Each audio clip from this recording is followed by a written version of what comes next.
इतिहास ये ये चैनल रिवीजन के पॉइंट ऑफ व्यू से बनाया गया है। इसलिए आप जहाँ भी पढ़े हैं, जो भी पढ़े हैं, अगर आप लुसेंट का कम समय में आप रिवीजन चाहते हैं, जल्दी से जल्दी रिवीजन चाहते हैं, तो आप हमारे साथ जुड़ सकते हैं और इस चैनल को पे जो ये किताबें पढ़ी गई हैं उसको सुन करके आप कम समय में अधिक से अधिक रिवीजन कर सकते हैं। इसलिए चलिए शुरू करते हैं। आज लुसेंट का प्राचीन भारत है। भारत का इतिहास। उत्तर में हिमालय से लेकर दक्षिण में समुद्र तक फैला यह उपमहाद्वीप भारतवर्ष के नाम से ज्ञात है तथा जिसे महाकाव्य तथा पुराणों में इसे भारतवर्ष के नाम से जाना जाता, अर्थात भरतों का देश, तथा यहाँ के निवासियों को भारतीय अर्थात भरत की संतान कहा गया है।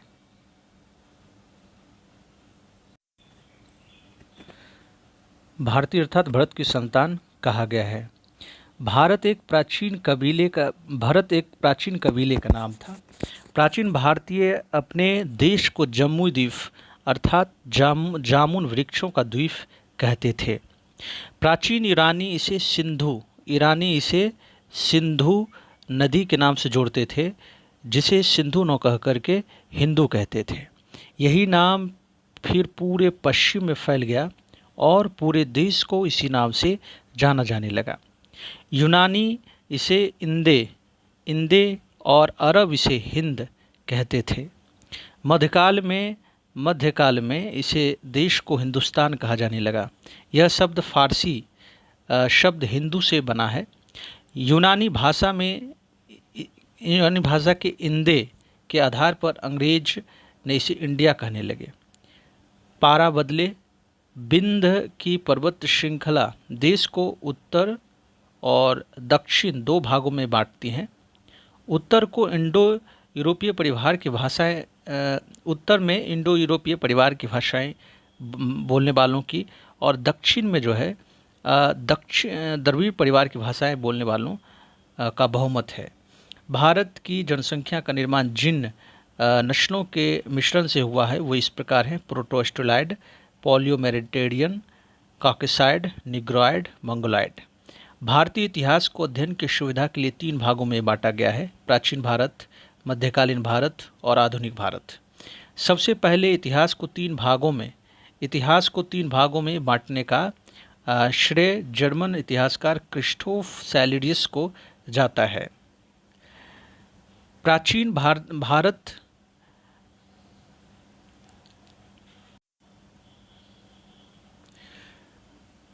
भारतीय इतिहास के स्रोत। प्राचीन भारतीय इतिहास के विषय में जानकारी मुख्यतः 4 स्रोतों से प्राप्त होती है: धर्म ग्रंथ, ऐतिहासिक ग्रंथ, विदेशियों का विवरण और पुरातत्व संबंधी साक्ष्य। धर्म ग्रंथ और ऐतिहासिक ग्रंथ से मिलने वाली महत्वपूर्ण जानकारी। भारत का सर्वप्राचीन धर्म ग्रंथ वेद है, जिसके संकलनकर्ता महर्षि कृष्णद्वैपायन वेद व्यास को माना जाता है। वेद वसुधैव कौटुंबकम का उपदेश देता है। भारतीय परंपरा में वेदों को नित्य और अपौरुषेय मानती है। वेद 4 हैं: ऋग्वेद, यजुर्वेद, सामवेद एवं अथर्ववेद।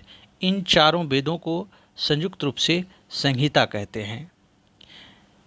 ऋग्वेद ऋचाओं के क्रमबद्ध ज्ञान के संग्रह को ऋग्वेद कहते हैं। इसमें 10 मंडल, 1028 सूक्त और 10,462 ऋचाएँ हैं। इस वेद के ऋचाओं को पढ़ने वाले मुनि को होत्री कहते हैं।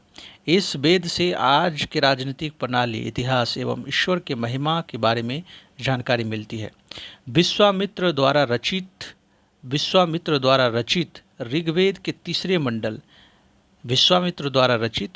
तीसरे मंडल में सूर्य देवता सावित्री को समर्पित प्रसिद्ध गायत्री मंत्र है। इसके 9वें मंडल में देवता सोम का उल्लेख है। ऋग्वेद के 8वें मंडल के हस्तलिखित ऋचाओं को खील कहते हैं। चातुर्वर्ण समाज की कल्पना का आदि स्रोत ऋग्वेद के 10वें मंडल में वर्णित प्रोसूक्त हैं, जिसके अनुसार 4 वर्ण ब्राह्मण, क्षत्रिय, वैश्य और शूद्र आदि पुरुष यानी ब्रह्मा के क्रमशः मुख, भुजाओं और जंघाओं से उत्पन्न हुए हैं। ऋग्वेद के कई परिच्छेदों में प्रयुक्त अधन्य शब्द का संबंध गाय से है। धर्मसूत्र 4 प्रमुख जातियों की स्थितियों, दायित्वों और कर्तव्यों का विशेष अधिकारों में स्पष्ट विभेद करता है। ईसा पूर्व और ईस्वी। वर्तमान में प्रचलित ग्रेगोरियन कैलेंडर ईसाई कैलेंडर ईसाई धर्मगुरु ईसा मसीह के जन्म वर्ष पर आधारित है। ईसा मसीह के जन्म के पहले समय को ईसा पूर्व BC यानी before the birth of Jesus Christ कहा जाता है। ईसा पूर्व में वर्षों की गणना उल्टी दिशा में होती है, जैसे महात्मा बुद्ध का जन्म 563 ईस्वी पूर्व में एवं मृत्यु 483 ईस्वी पूर्व में हुआ। यानी ईसा मसीह के जन्म के 563 वर्ष पूर्व महात्मा बुद्ध का जन्म हुआ एवं 483 वर्ष पूर्व मृत्यु हुई। ईसा मसीह की जन्म तिथि से आरंभ हुआ सन ईस्वी सन कहलाता है। इसके लिए संक्षेप में ईस्वी लिखा जाता है। ईस्वी को लैटिन भाषा शब्द AD में लिखा जाता है, यानी AD एनो डोमिनियन, जिसका शाब्दिक अर्थ था in the year of lord. Vamana अवतार के 3 पगों का आख्यान का प्राचीनतम स्रोत ऋग्वेद है। ऋग्वेद में इंद्र के लिए 250 और अग्नि के लिए 200 ऋचाओं की रचना की गई है। प्राचीन इतिहास के साधन के रूप में वैदिक साहित्य में जो एक ऋग्वेद के बाद शतपथ ब्राह्मण का स्थान मिलता है, यानी ऋग्वेद के बाद शतपथ ब्राह्मण का स्थान मिलता है। यजुर्वेद स्वस्वर पाठ के लिए मंत्रों तथा बलि के समय अनुपालन के लिए नियमों का संकलन यजुर्वेद कहलाता है। इसके यजुर्वेद के पाठककर्ता को अधर्यु कहते हैं। यजुर्वेद में यज्ञों के नियमों एवं विधि विधानों का संकलन मिलता है। यजुर्वेद में बलिदान के विधि का वर्णन है और यह यानी यजुर्वेद एक ऐसा वेद है जो गद एवं पद दोनों में है। सामवेद, साम का अर्थ गान होता है। साम का अर्थ गान होता है। इस वेद में मुख्यतः यज्ञों के अवसर पर गाए जाने वाले ऋचाओं का संकलन है। इसके यानी सामवेद के पाठककर्ता को उद्रात्री कहते हैं। इसका संकलन ऋग्वेद पर आधारित है, यानी सामवेद का संकलन जो है ऋग्वेद पर आधारित है। भारतीय संगीत का जनक सामवेद को कहा जाता है। ऋग्वेद और सामवेद में किसी भी विशिष्ट ऐतिहासिक घटना का वर्णन नहीं है। अगला वेद अथर्ववेद है। अथर्वा ऋषि द्वारा रचित अथर्ववेद में 731 मंत्र तथा लगभग 6000 पद हैं। इसके कुछ मंत्र ऋग्वैदिक मंत्रों से भी प्राचीनतर हैं। अथर्ववेद कन्याओं के जन्म की निंदा करता है। ऐतिहासिक दृष्टि से अथर्ववेद का महत्व इस बात में है कि इसमें मनुष्यों के विचारों, अंधविश्वासों का विवरण मिलता है। पृथ्वी सूक्त अथर्ववेद का प्रतिनिधित्व माना जाता है। इसमें मानव जीवन के सभी पक्षों जैसे गृह निर्माण, कृषि की उन्नति, व्यापारिक मार्गों का गाहन, रोग निवारण, समन्वय, विवाह तथा प्रणय गीतों, राजभक्ति, राजा का चुनाव, बहुत से वनस्पतियों एवं औषधियों, साफ वशीकरण, प्रायश्चित, मातृभूमि महात्म्य आदि का विवरण दिया गया है। कुछ मंत्रों में जादू टोना का भी वर्णन है। अथर्ववेद में परीक्षित को कुरुओं का राजा कहा गया है। कुरु देश की समृद्धि का अच्छा चित्रण मिलता है। अथर्ववेद में सभा और समिति को प्रजापति की 2 पुत्रियां कहा गया है।